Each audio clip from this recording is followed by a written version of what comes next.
ছাত্র জনতার আন্দোলনে গুলিবিদ্ধ জাহাঙ্গীরনগর বিশ্ববিদ্যালয়ের ছাত্র মিয়া মোহাম্মদ কাজল জীবন মৃত্যু সন্ধিক্ষণে লড়ছেন বলে জানিয়েছেন বৈষম্য বিরোধী ছাত্র আন্দোলনের অন্যতম সমন্বয়ক সার্জিস আলম।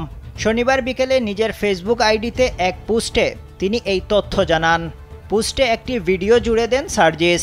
তিনি লিখেছেন, আমরা আমাদের ভাই আবু সাঈদের কথা জানি, কিন্তু কাজল ভাইয়ের মতো এমন শত শত ভাইয়ের কথা আমরা এখনও জানি না।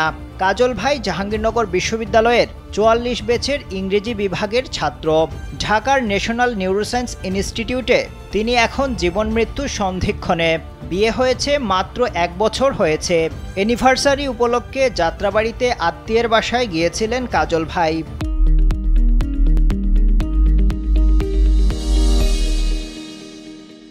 সেখান থেকেই দেশের এই অবস্থায় সহধর্মিণীর কাছে অনুমতি চান রাস্তায় বেরিয়ে পড়ার।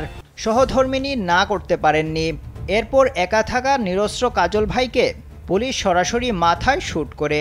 আমার ভাই মাটিতে লুটিয়ে পড়েন। এমন আরও ১০ জনের মতো ভাই রয়েছেন। কারো মাথার খুলি উড়ে গিয়েছে, কারো মগজ বের হয়ে গেছে।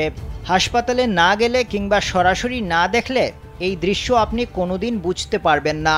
সার্জিস আরও লিখেছেন, কাজল ভাইয়ের সহধর্মিণী আমাদের কাছে ২টি আবেদন করেছেন।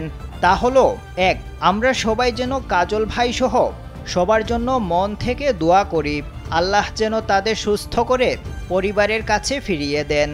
২, যাত্রাবাড়ি থানার যারা এই নির্মম হত্যাকাণ্ডের সঙ্গে জড়িত এবং ফ্যাসিস্ট কাঠামোর যে খুনিদের নির্দেশে এসব হয়েছে তাদের যেন সর্বোচ্চ শাস্তি হয়।